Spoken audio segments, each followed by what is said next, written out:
Hey guys, so in this video I wanted to just give you a few updates with how training is going first off.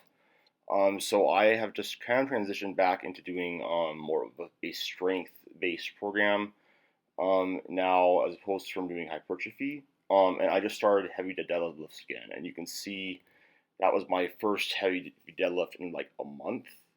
So I didn't really lose like any strength at all, just some neuromuscular efficiency. Just the technique felt really weird. Um, but I had to take time off because of my lats. And it's been healing up. It's getting stronger. It still kind of is irritating, but not that bad. So I'm just kind of taking it slow, and then moving up in load and weight and volume. Appropriately over time. Just don't rush things. Not let my ego get in the way of the healing process, and just dealing with what my body is telling me it can really handle.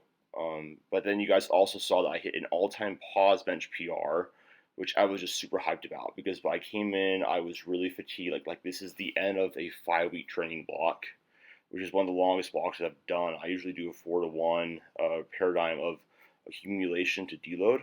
But I came in, was pretty fatigued, hit that. It went up pretty well. I think I had about 5 to 10 pounds left. And then this is my first time hitting 405 on squat in literally like since my meet back in March. I have not touched heavy weights in months and months and months and months and months. I've just been doing a ton of hypertrophy work. And it's crazy to me seeing that I can still lift this weight when I haven't trained the neural qualities of strength in such a long time. Um, and then so that's just really encouraging for me as a lifter, because sometimes you kind of like doubt yourself if you've been doing like the block periodization model that I use with singles. But going forward, I think I'm going to start incorporating a little bit more of just submaximal singles in my program, not RPE 9 like I did this week.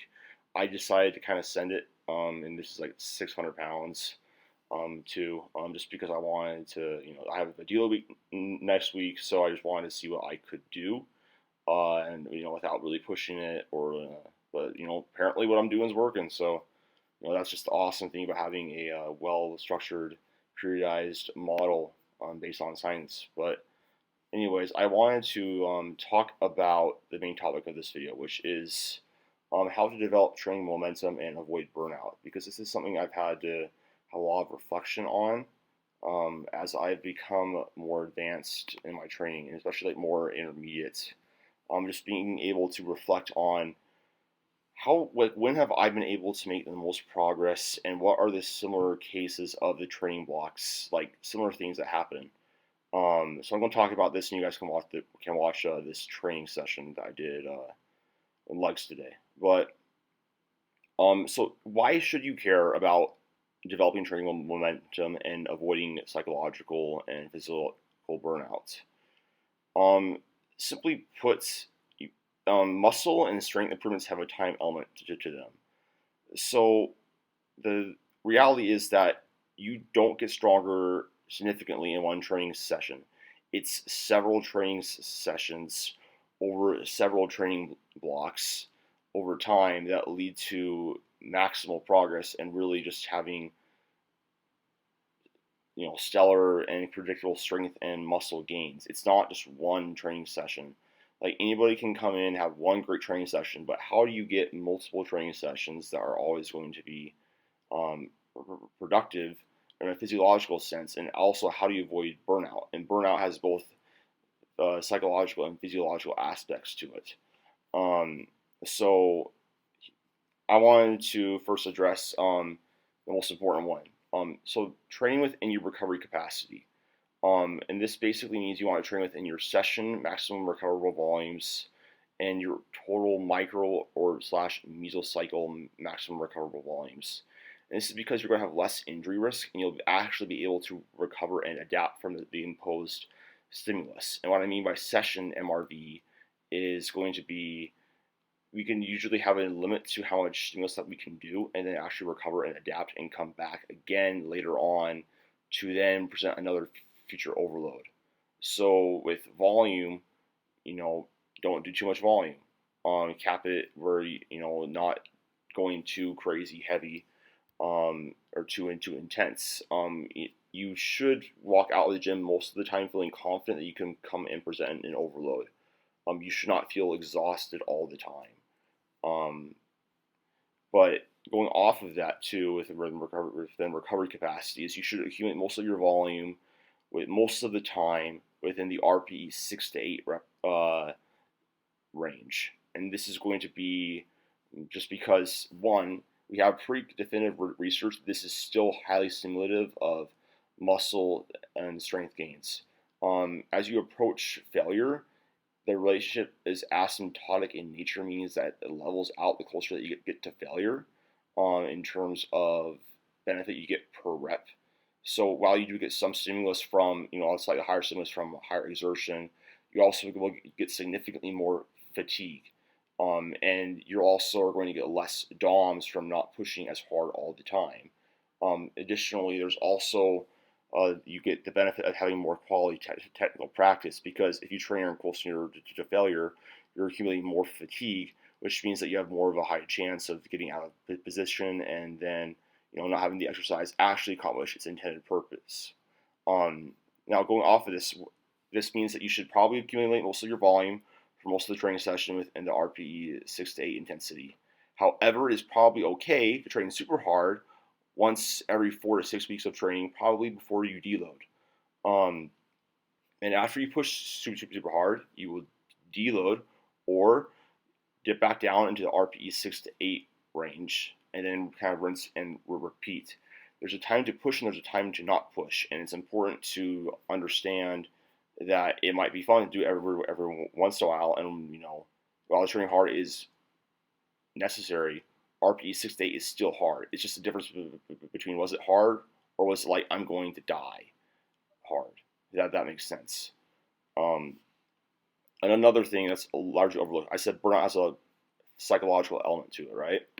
So you want to train mostly with a low to moderate level of psychological arousal, and sparingly use really high psychological arousal. What this means is you don't want to get super mentally hyped. You don't want to be running around the gym like a banshee, or getting like yelling or hyping yourself up super like a ton before most of your sets. That's not a good sign. That's a sign that probably your RPE is also higher too. So this is why you want to be able to develop the ability to know when it's appropriate to push, not only physiologically but also psychologically, because they go hand in hand.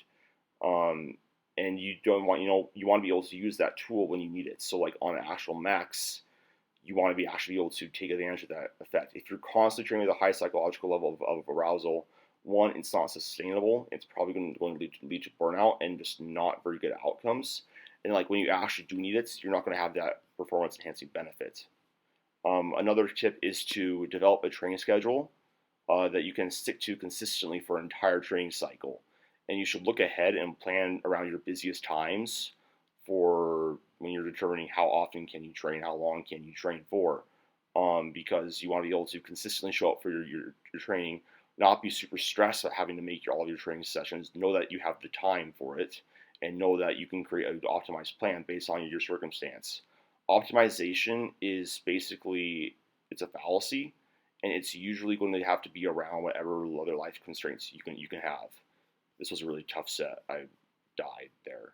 Anyways, back to the schedule for programming. You should also make sure that you enjoy your programming for the most part.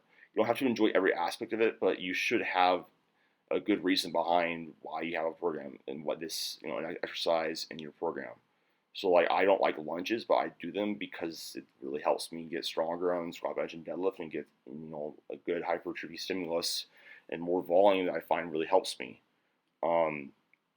And then another thing is to get emotional and psychological support. This can be through a coach, a friend, or a significant other.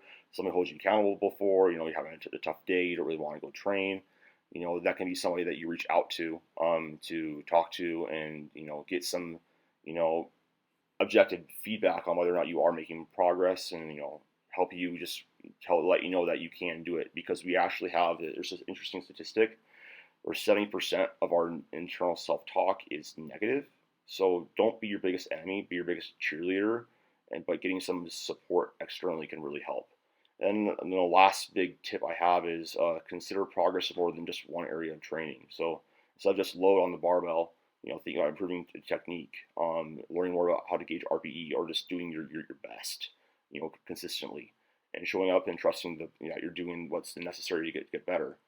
So, there's a lot of things that you can do to avoid this and really develop training momentum. But the biggest things I want you guys to take away is training improvements happen over time, and there's no amount of rushing that you can do to just get better, and you gotta be patient.